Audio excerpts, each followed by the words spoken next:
Ассалаумағалейкум. Жаңалықтары бәрінен бұрын біліп отырыңыз келсе, YouTube арнамызға жазылыңыз. Видеоларымызға лайк басыңыз. Лайк басын қолдарыңыз Кабатылының қабырғаларын сызнаумен. Бірінші әйелін бөтен еркекпен ұстап алды. Мақпал Жүнісова Заманбек Нұрқадиловтың отбасына қатысты бар шындықты айтты. Танымал әнші Мақпал Жүнісова әлеуметтік желіде оқырманға берген жауабында марқұм күйеуінің бірінші әйелі Нұрбеке Нұрқадиловамен ажырасып кетуінің себебін айтты. Бұл туралы Стан.кз ақпарат агенттігі хабарлайды.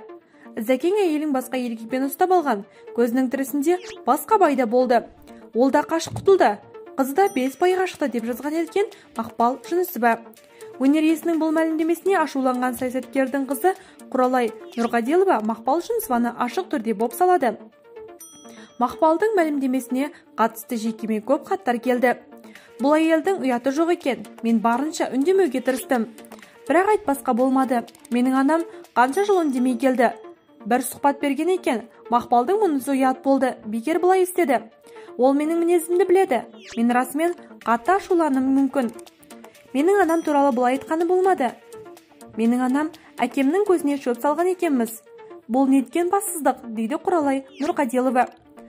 Заманбек Нұрқадиловтың қызы әкесінің зейнетақысына таласты деген сөзге де жауап берді. Маған зейнетақы қорынан хабарласты. Менің ешқандай мұрада шаруам жоқ. Біз әкемізден қалған мұраға бірден бір үміткерміз. Таласатындай дүние болса да біз одан үміттенбедік. Ағам екеуміз мұраға қызығушылық танытпадық. Сөйтіп бізге зейнетақы қорынан хабарласты.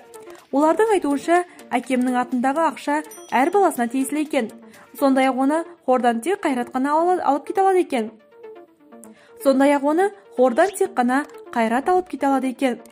Ал біз Мақпалмен араласпаймыз. Әкемнің атында шамамен 2,5 миллион теңгеден ақша бар екен. Осы ақша үшін сонша шу көтеруге бола ма? Мен ақшаға қарайтындай жағдайда емес едім. Әкем қайтқан кезде қатты күйзелісте болдым.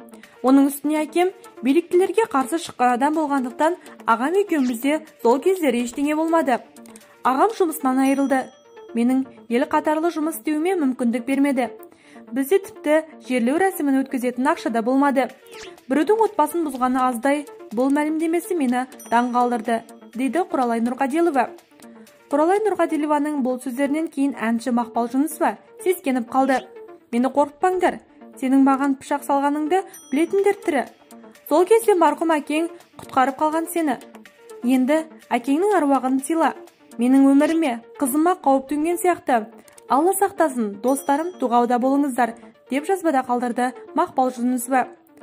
Бұған дейін Мақпал Жүнісова марқұм күйеуінің 2 баласы әкесінен қалған ақшаға таласқан туралы айта кеткен болатын.